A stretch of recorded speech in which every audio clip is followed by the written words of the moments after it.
Welcome to Cultivated Conversations. We're back in New York City for today's episode. Today's guest has had an incredible and unique career journey. Tonna Obaze left the world of corporate finance and founded her own purpose-driven company. We get into what it's like to be a founder, working in social impact, and we just get real about how to move through life with intention. So let's get into it. Tonna, welcome to Cultivated Conversations. Thank you so much for having me, Jen. I am so excited to be here. I'm really, really happy to have you here. And I know that you and I have been trying for some time now to get together and just have a conversation and have a hang. And this is actually our first proper hang. I know we've had a Zoom or two before. And what a better way for me to get to know you and vice versa than in this forum. Have an organic conversation. I love being able to connect with people in person. I think you know how it is in the business and industry between events and managing your own team and clients and contracts. It can be so hard to find that time to really have that one-on-one in-person connection with people. But ultimately, even in this Zoom and digital world, I think that the best connections really are in person. So I was so glad to sit down with you. And I know that we were connected by an incredible mutual friend of both of ours. Yes. And it's always great to run into people in the industry who are doing the same things, thinking strategically, supporting talent, and coming at entertainment and media from so many different lenses and avenues. Yes. Well, thank you. Fellow founder and agency owner as well. Oh, don't worry, girl. We are going to get into that. We're going to get into it. Yeah. Well, first, let's set up who you are, right? I mean, you have what on paper looks like a wild and wonderful sort of trajectory, right? From very, very traditional corporate world of finance, right, at Goldman Sachs, to now running your own firm, which we're going to talk about a lot because I think what you do is you've carved your own lane. So tell us the journey of Tonna. Like, how did you get here? Absolutely. I mean, I always start with my family because I'm a dual citizen of Nigeria and America, and I grew up going back and forth between both. And I think before I had language for a lot of the work I do today, I was younger and I just saw that there was so much talent in Nigeria. There was so much talent around the world, but opportunity wasn't the same. And when I was here in America and I was going to school and I was fortunate enough to grow up in New Jersey and go to private school, I just saw the fact that there was so much opportunity that was put in front, whether it was resources, availability of education, extracurricular programs, that I could really see changing the trajectory of my life. And I wondered, what can I do to help somebody else change the trajectory of their life as well? Yeah, wow. And again, really fortunate to be Nigerian. And the culture that I come from, it's a very we, not an I culture. I love so that. even from when I was younger, it was about, bringing my old textbooks home or bringing my gaming devices when I would go home for Christmas and connecting with people there and also learning from them culture and experiences that I didn't have that was ultimately making me a more well-rounded person. I think from when I was young, I was always very, very curious, very tenacious. My parents were always like, you didn't really ask for help. You wanted to figure it out on your own. And I think that led me all the way up until the college experience. And for a lot of my life, I knew that I wanted to help whatever I was doing. My skills and abilities should be able to help somebody else feed their family too. But as many people will hear from Nigerians, it's very like doctor, lawyer, engineer. Yeah. Finance was not even on the table as an option. Okay. So for a lot of my life, I was growing up on my way to become a trauma surgeon, was always taking science classes, spent a summer at Georgetown Medical School, like with med students, had interned at Mount Sinai Hospital. And for a lot of my life, surgery was where we were headed. And I think this is why, representation in education really is so important, because I went to the University of Pennsylvania. I knew nothing about consulting and finance. I was super lucky that my roommates were in the business school. And when we came back for sophomore year, instead of going to the dining hall, they were going to all of this on-campus recruiting. And this is the first time that I heard Goldman Sachs, Morgan Stanley, Boston Consulting Group. I didn't know they paid people to solve problems. Right. I did not know that was even something that existed. I had an inkling that I wanted to diversify my medical experience. What if I spend some time in the business world learning strategy, because that'll only help me come into the medical world, whether it's working with a hospital, whether it's leading a hospital. And that's how I started down the path of looking into consulting, looking into finance. And I was super lucky to be able to intern at Goldman Sachs. I say lucky, but it was a lot of hard work. Yeah, I'm sure. I did did not know a ton about finance. I was a politics, philosophy, and economics major, but to give people color, I was like my first semester in microeconomics. And I read the Wall Street Journal back 3 months. I talked to everybody I knew who had interned at Goldman, who had worked at Goldman, and I really told them a story of like, hey, I understand that finance touches the world, very similar to healthcare. I think there's a lot of similarities between, you know, being a surgeon and thinking about the body and building an investment portfolio and thinking about all your asset classes. But and I've never heard that correlation before. Neither had wow. they. Neither had they. But it was an incredible opportunity to really bring an interdisciplinary mindset and really just show them that I loved thinking through problems. I loved problems that didn't have answers. I loved being around smart people and asking good questions. And more importantly, when people ask me, how did you end up in investments in finance and not the typical investment banking route? It was because from the beginning I told them I love people. I like meeting people. I like listening to them. I like understanding their problems. And then I like making sure that they know that I am a partner in solving that problem for them. And that we're going to build something that's unique, that's customized to them. And they're going to feel like they actually have not just support, but a real relationship. And ultimately, I think that became the underbelly of everything that I've done in my career since then. It's always gone back to community. It's always gone back to talent and opportunity, always gone back to me using my skills and resources to be able to support others. And I think finance was just the first avenue in which I was really able to do that in the workforce setting. Wow. Okay, so then you have this career in finance. Was there a moment that when the light turned on and you're like, I'm going out on my own? Absolutely. I think that one of the things that I recommend to people, whether it's in this world of now creators, influencers, entrepreneurs, being such a clear path, because at least when I was growing up, being an entrepreneur was not something you saw represented a lot. Like Shark Tank was there, kind of, but even then, it wasn't something that was clearly represented. But one of the greatest experiences I had is that I worked on a very small and brand new team within Goldman. And it was a investment strategy team specifically focused on sustainability, community, women-focused investing, climate-focused investing. Cool. And it was very global. And as any team is, it was incredibly scrappy. At that time, Goldman had acquired a small impact investing shop and brought it in-house. And what happens is you kind of are working at a startup within this bigger behemoth. And for me, I knew that I loved working on things that didn't have answers yet. I knew that I loved the ability that we were creating something new, that we were working within something. But in a lot of ways, my boss was an entrepreneur who had started his own shop.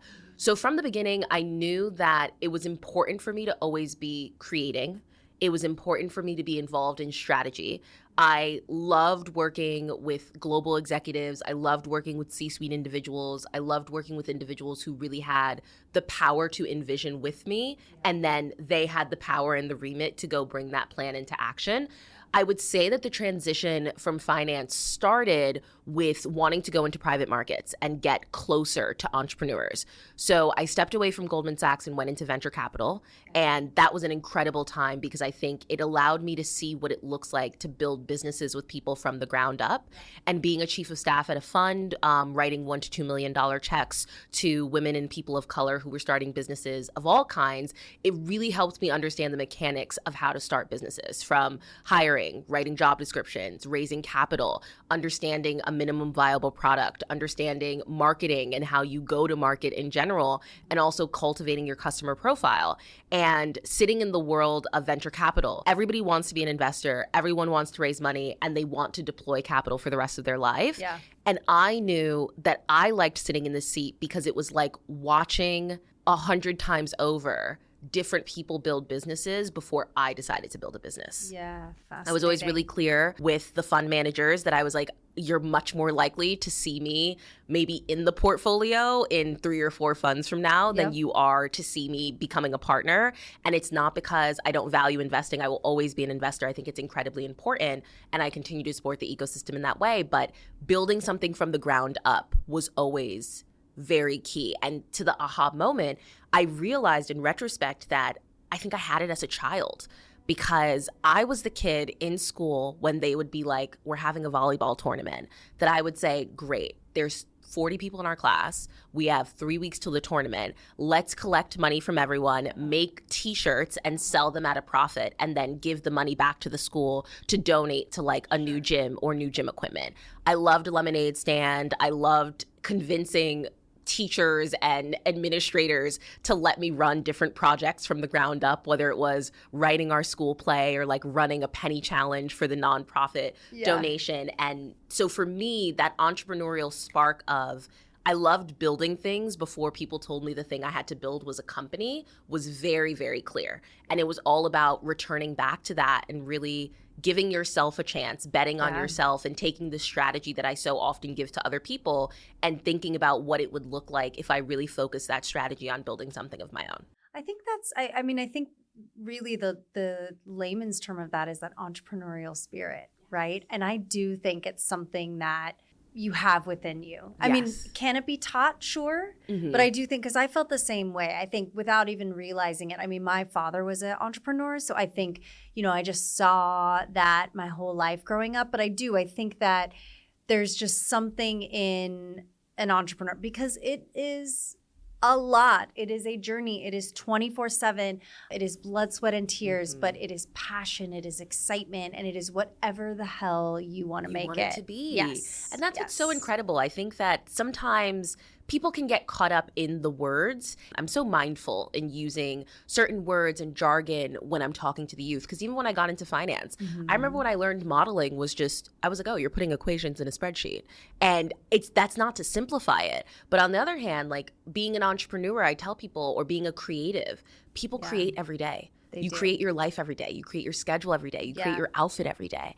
And you should be able to tap into what feels like it was organic and natural from as young as you were or at whatever age you discovered that spark. And then really just have, I think half of entrepreneurship is the courage and the audacity to say, I'm going to pursue this. I'm going to give this a shot. I don't know exactly what it's going to look like every single day, but I'm going to take that risk and be comfortable with the uncertainty because I want to live a life that I feel like I crafted for myself. Yeah. And I think you are not on your entrepreneurial journey unless there is uncertainty. Okay, this is what it is for right now. Tomorrow, it's a totally different thing. And getting comfortable with that is so important. There's seasons. There's seasons to entrepreneur. Yeah, that's a great and you way don't to know put that it. your first inning in.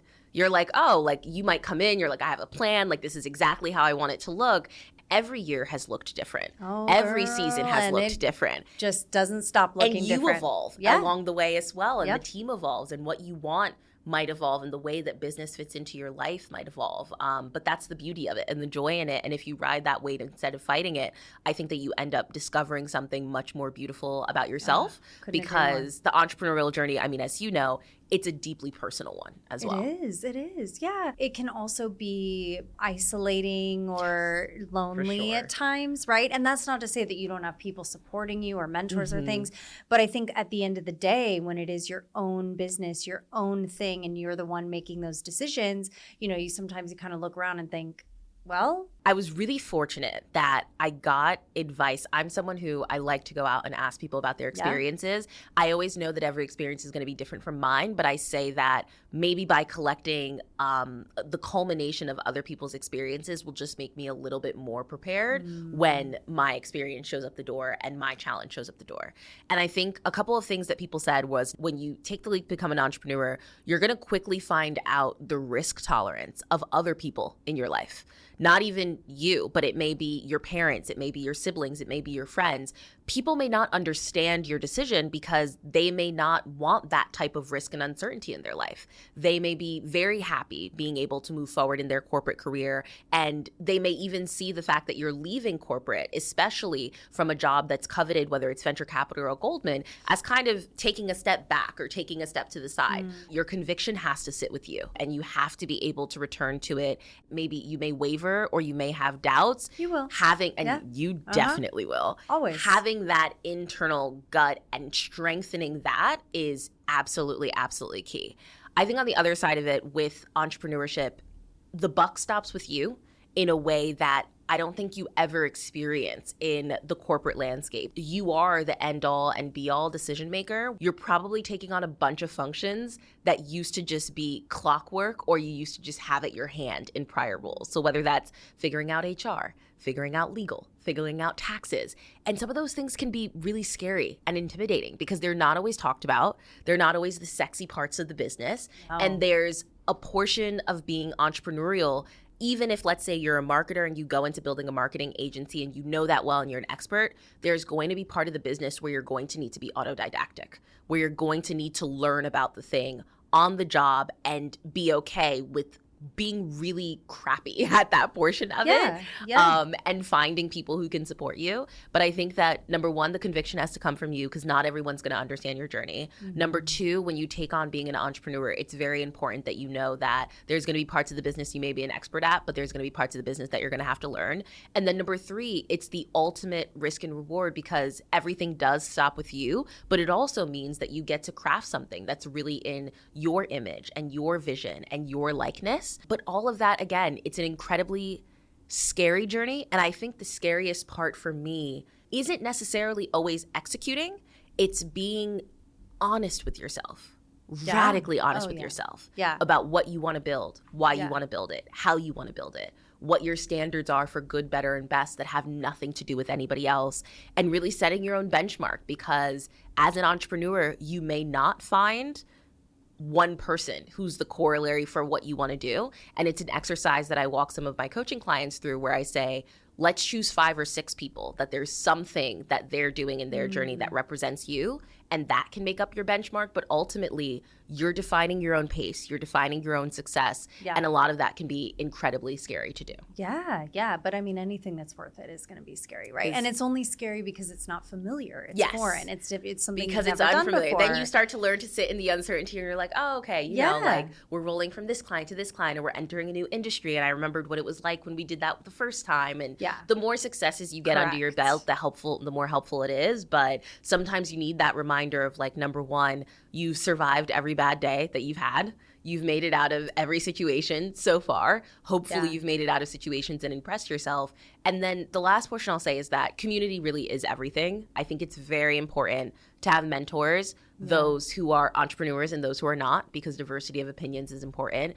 If you can build a community of other people who are founders and entrepreneurs, whether that's in agency life, whether that's as creatives, whether that's as solo entrepreneurs, whatever it is, if you can build a community of other people who are entrepreneurs, and then the people in your life that have no relation and corollary to business, whether that's your friends, your family, whoever it is, just making sure you're still building a life that's full and grounds you, I think ultimately makes you better in the way that you show up for your work. Yeah, I mean, I could not agree more. So break down for us what your company does, because I think, you know, we connected, I think one of the first times that we spoke about how, because I get this question all the time that's like, what exactly is it that you do, right? And so I understand. So in layman's terms, right, break down like, what does your company do? What are all the services and skills buckets you provide? Yeah, absolutely. So I mean, in layman's terms, we always say that we are an agency that builds at the intersection of impact and strategy. And what that really means is that we are looking for people who care about purpose, who care about mission, who care about community, who care about leaving the world a better place in whatever fashion that is, innovation, entrepreneurship, impact, philanthropy, leaving the world a better place, and they want to grow intentionally.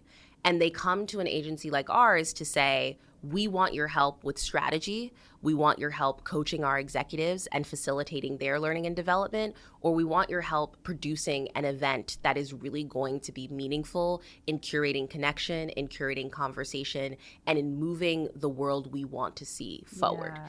And so our 3 lines of business are strategy consulting, executive coaching, and event production. Organizations typically live within their own world, and they don't always have a lot of insight into what is best in class that's going on with the peers around, what's going on within different industries from a government level, from a policy level, from a business level that we can learn from.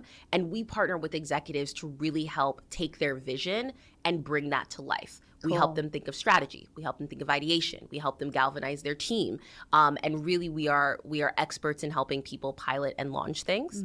The executive coaching bucket is really interesting because more and more, I think executives are starting to see themselves as experts, and they should, because everybody has a skill set that they've really been able to cultivate, as we would say.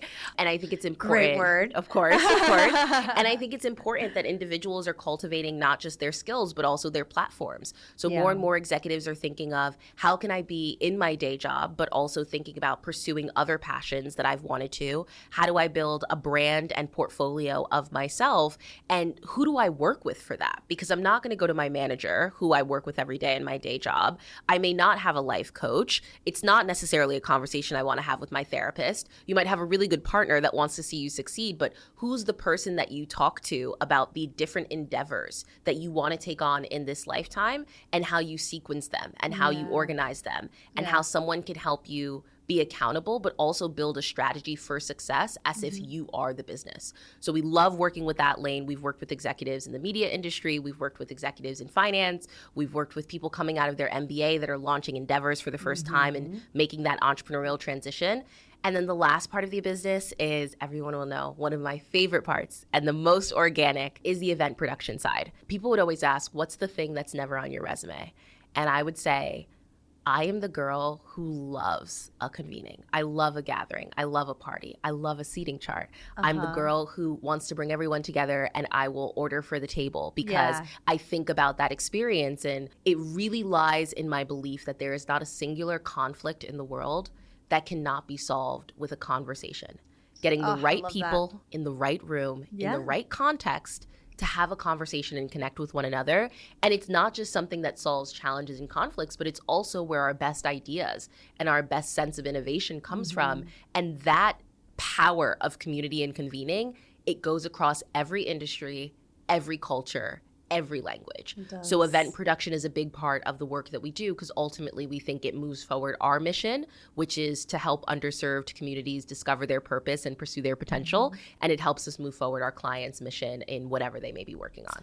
I love that. Yeah, I mean, I think it finally feels like in the last year or two, you know, that events are back. People are back. There was a couple years there where everyone's like, yeah, I don't know. I'm probably going to just stay in tonight, you know. Not do too much. Yeah. And I think it's still, I think the way that people look at their social calendars and the things that they're attending is a bit different, right? And I think that people are prioritizing the things that really matter and really mean something. So to your point, I think when someone is excited and passionate about this amazing dinner or panel or something that's going to impact their life or their career, I think people are just showing up more present. Yes. Even in these times of just the digital age and how much information we're getting and how, you know, overstimulated the world is with information and access, and there's so much going on. People really appreciate a curated experience. And I think that what the pandemic did was, for better or for worse, it reminded us of the value of our time. So ultimately, what happened when people return to events is that I think they appreciate the things that feel intentionally curated for them. And some of my team will know when we talk about KPIs, some of the things that make me the happiest is when we plan a seating chart and we put two people next to each other that they don't know that they have the same business partner or deal, or they don't know that they're working on similar things. But somebody walks away saying, I loved this event because I sat next to this person and it literally felt You're like the I magical was fairy meant to have a godmother, conversation. like, That's exactly you're it. like matchmaking. I like to be like pulling all of the strings behind scenes, matchmaking, because ultimately it's those types of conversations and those types of sparks that your event may be the thing that helps two people meet each other, and 10 years down the line, they start a business. 5 years down the line, someone writes somebody else a check. When you think of our greatest mission, which is helping other people discover their skills and abilities and pursue their potential, we don't have to be present at every single point of that. We can just be the catalyst. We can be the spark moment. We can be the person who brings the right people into the room. Sometimes clients will just come to us and say, we think you have a really special gift for guest and audience curation. You will look at our relationships. You will look at your own relationships. You will be able to cold email someone who doesn't even know you, but the way that you will reach out and explain that they were very intentionally selected, and that's what makes people want to come back again and again when they get a Tonna & Co. event invitation. I love that. I mean, you're speaking my language because there's nothing more beautiful than bringing the right people together. And then you're just kind of like, right? It brings joy. And being an entrepreneur, human to human connection is everything. So important. And you can learn more in a 1 hour dinner or event with a real connection with a real person than I think you can in 10,000 emails. Absolutely. And we are a social impact agency, which means that everything that we're doing in some way, shape, or form is serving an underserved or overlooked community. There are so many ways that there can be individuals who have just not had access to opportunity. But the same way we can convene a private dinner for a brand is the same way me and my team will be going down to Louisville to work with the Urban League there to help them on youth and gun violence. And we are actually bringing people together, curating town halls, having ecosystem meetings, building safety plans that are gonna save the lives of children. That community deserves for someone to say, you matter, and I'm going to bring in this expertise and insight. But also to what you said, I'm also going to believe that people are the answer to everything, which means I'm not going to come in like a big consulting firm and just say, okay, well, here's the playbook on what we do for gun violence. Here's a check. Here's what's worked for everybody else. I'm going to say, let's sit down with this community. Let's understand what you're specifically going through, what's different, what's been the history here, and how can we not only build something that's going to solve your challenges today, but how can we also empower you as individuals to be self-sustaining. These conversations and these connections and these community moments, they're incredibly important because words change people's lives. Moments change people's lives. Relationships change people's lives. And that is something that has been true for really all of time. When you're working in a sector that does public service, right? And you are changing so many people's lives, what is the process of these are the folks that we're going to work for? And do you ever feel like you're carrying a bit of a burden for anyone who might be left over here? That's an incredible question because oftentimes, especially coming from the world of business and finance, people would be like, okay, but what's your segment? What's your sector? What's your customer profile? How do you decide who you work with and who you don't? Having the pleasure of being in the impact industry and space for quite a while, I can tell what I call when someone is about it. I can tell when there was a period where diversity was sexy. Saying you were doing something for the community was more than just a tax write-off. People were seeing the benefits of being seen as a good patron and steward. And you don't think that's true anymore? We've gone back to a place where people don't have to do that. They can kind of just be direct about like, well, I really care about profit for profit's sake. I care about the people who are directly focused and related to my business. I care about my shareholders. And if I help or harm somebody else in the process, well, that's just what that's going to be. But even in the pandemic, that was something that we were hearing a lot, that it was not just about shareholders, but stakeholders. If you were a corporation holding on to loads and loads of hospital protection gear, and there were hospitals next door to you in your city that were struggling, people were looking at you sideways and saying, you know, we expect more. And what I will say, just because I love history as well, from a historical trend, we've seen this before. There's a reason that Andrew Carnegie was building Carnegie Hall. There's a reason that we saw Roosevelt and Rockefeller and all Vanderbilt and all of those individuals who had amassed large amounts of wealth being looked at as people who needed to be philanthropists and patrons. There was a sense of, to that whom much is given, much is expected. And I think that history goes through seasons of how much we are focused on that to those who are given a lot. And I think I came into the industry in a time where, again, a lot of that was being lauded and praised. But I've also been in the industry at times where that's taken a dovetail. We have always worked with people who care about those things, regardless of what the current narrative and tone is in the country. The only thing they care about is, how do I need to be responsive to the current landscape to make sure I can keep doing this work? We work with so many different nonprofits. Of course. And I mean, this is the first time that someone said this to me, but you were so right about the seasons, because I think about when the pandemic hit and, George Floyd, I mean, just I feel like all anyone and everyone wanted to do was give back in whatever way and whether that was to, certain communities or to the students who didn't have a graduation, like it was the spirit of giving. Absolutely. We're all stuck at home. Let's do everything to feel good. And you saw the rise of all these like online events that were raising money for this or for that. And what I found in my business now and working with a lot of these nonprofits is there just isn't the interest. And I don't even know that it's actually that there isn't interest. I think there isn't need, to your point. I don't need to go and do this thing public facing to make my star, more well-rounded, more desirable.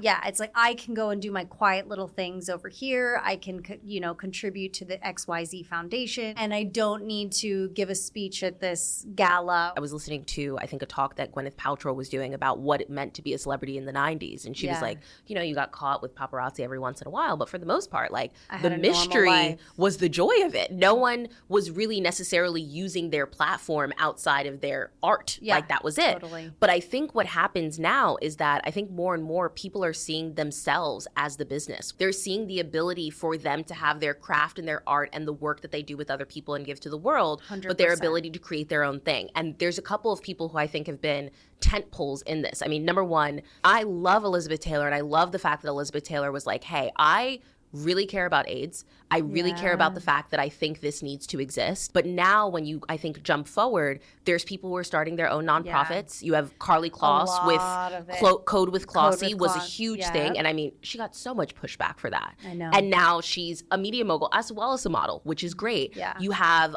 Lewis Hamilton starting Mission 44, people taking the lane that they're in, something like racing, and saying, I want to be able to build something that can help people get into this sport. I want to make it bigger than just getting into the sport. I want to think about STEM. For those celebrities who really do care about community, there's this intersection of, even though other people may not care about doing this for the vanity of it anymore, everybody is still focused on taking a portfolio mindset to their career. 100%. And building something of some sort, instead of With just substance. instead of just being an ambassador, instead of just being a face of something. I find that when you're creating these entities, when you're launching these products and these projects, that is the thing that is most likely to live beyond you, especially if you take your celebrity and platform and you match it with somebody who has the strategy, the business acumen, the philanthropic acumen, who has the expertise of saying, I can build something that is not just going to be dependent on you. It can start 100%. With you, you can be the catalyst, but I can build something that will have impact so much further than you. And I think, again, especially in the celebrity lane, that's when I know that they're really about it, where they say, I'm excited by the fact that this is somehow a way that I can use my platform and influence and touch people who may not even know my name, but for the way that I gave back and changed the trajectory of their life. It's the rise of entrepreneurship across all aspects, right? I think even for everyday people, this rise of, and maybe that doesn't specifically mean a business, maybe it's a side hustle, maybe it's a passion project. Yes. But I think the accessibility, the way that we have access to everything, like the Elizabeth Taylor generation, I mean, imagine what it took to start a foundation at that time. What I also love about what you're saying is that sometimes it's a business and sometimes it's an entity, but sometimes it's just a conversation. Sure. Conversations are incredibly powerful, and I think we're seeing that with the rise of podcasts. There is some oversaturation, of course. Oh, yeah. But one of the things that I also think is really important is that social media has allowed us the ability to see things that would have otherwise been unseen. Yeah. Our mothers and our grandmothers were collectivizing and getting together, whether it was for tea or whether it was for picnics, and they were organizing in of themselves. The women's suffrage movement was a thing, but ultimately, how much of that were you able to see in real time to then inspire you to go on and do your own thing? And that's what I also think is so impactful, that we are in the age of entrepreneurship. We are in the age of, for those who really care, not just focusing on the I, focusing on the we, focusing on community and believing that there's power in that, but we're also in the age of conversation and storytelling. and stories being the thing that can change somebody's life. Yeah. And one of my favorite quotes, it was by Olamide. She's the founder of Topicals. They have the great Slick Salve lip gloss. And she said, at some point I realized that maybe me living out my dream was not only about me, that it was about if I don't live out my dream, there's somebody else who's supposed to see me who will never then get the catalyst for their dream. I love that. And I think that's why so many of us are not just focused on living our audacious creative lives, and I always say living beyond our ancestors' wildest dreams, but we're focused on also sharing that story with others and inspiring the next generation to be even more audacious with their work. I love that. Oh, what would be your advice to just anyone young listening that wants to start their own thing, whatever it might be? Number one, when people ask you the question of what you want to do when you grow up, stop limiting yourself to one answer. Let's do some A, B, C, Love D, that. E, all of the above. Yeah. Like, absolutely. I think allow yourself to water multiple passions. Again, great quote by someone I love, Elaine Welteroth. Oh, she I used love to, her. she is, and she was my know. next door neighbor. She was? Serendipity in New York. I had read love her her. book. I moved on to a block in Brooklyn. We were She's next door neighbors. amazing. Next thing you knew, she was having her wedding in the street in the pandemic. But truly, again, a revolutionary and inspiring person who really crafted her own path. And one of the things she said is, life is a series of dreams realized. It is okay to have multiple dreams. It is okay to water multiple dreams. It is okay to go after multiple dreams and know that they all have different time lengths. I think what's important is that whatever you choose to water, you choose to give it your best, that you're not afraid to let go of dreams as well. There's, again, Cleo Wade, great quote. Sometimes your girlhood dreams can interrupt your womanhood dreams and vice versa, that the things that you wanted as a girl, you may come now into being a woman and you may not want those things anymore. Or the things you think you want as a woman, you find yourself kind of having an inkling of those little passions you had as a girl. And I think it's very important, if I was to say to somebody who's looking to start their own journey and to craft their own life, when people ask you what you want to do, be okay with the multitudes of yourself. Be okay with the multiple lives you can live in this one lifetime. Be okay understanding that life is a series of dreams realized, and what you chose when you were 18 doesn't have to be the same thing you're doing when you're 70, that you can start over and over again. And if you get scared, look at Ava DuVernay, who didn't pick up a camera till she was 40. Look at all the different people who didn't start the career we know them for until they were in their 50s or 60s. Don't be afraid to water multiple opportunities, but also don't be afraid to release and evolve, to return as well, and to know that you are a constant evolution. And as long as you are going after it, that is the goal, to be at the end, because we're all going to, pass on one day, and to be sitting down and saying, there's things I wanted to do in this life and I made my greatest effort and attempt to do them, because that to me is happiness. That to me is a fulfilled life. And try everything, right? Try because everything. if you don't, then you're just living in regret or what ifs. Yeah. And that's the worst all-consuming feeling ever. And let yourself exist at multiple levels. I think one of the hardest things about being an entrepreneur is that I'm a perfectionist. So much so that I even want to be perfect at like my bias towards action and being able to rapidly iterate. But it's important to let yourself live life at multiple levels. You can be a beginner at, with your plants, and then you can be an expert at being in marketing, and allowing yourself to really fluctuate and know that it's about the experience. It's about knowing that if you do something and you don't like it, you can put it down. Yeah. If you do something and you like it, but it's hard, you can keep going. But ultimately, again, if you ever get nervous, if you ever get scared, find autobiographies. Find people talking about their journey and let yourself see the multitudes that exist within these people that you may think are perfect cookie cutters. But within their story, you'll see that they had multiple paths and many, many detours along the way. And sometimes the detour becomes the journey. Yeah. Any specific autobiographies that you feel like had a direct impact on your life? Michelle Obama's Becoming. She's been to the mountaintop, and she tells us all the time, I've been there. I've seen the greatest rooms, the greatest tables. There's nothing that they're doing that you cannot be doing as well. Elaine Welteroth, again, a big, big, big one. More Than Enough. I think there's so much power in that title, that we are all more than enough, incredible. Viola Davis, and I think it's because I'm not an actor. And there's sometimes something nice about reading someone's biography that you don't have any relation to what they're doing, So you get to have the study of just someone making their way through life. The year of yes, I think, was a big one at the beginning of the entrepreneurship season. Shonda Rhimes and her concept of the hum, which is kind of that energy you get. People call it the flow state. She calls it the hum, where you're in the thing and creativity is flowing out of you. Execution is flowing out of you. The magic and the light is flowing out of you. You have endless energy. Yeah.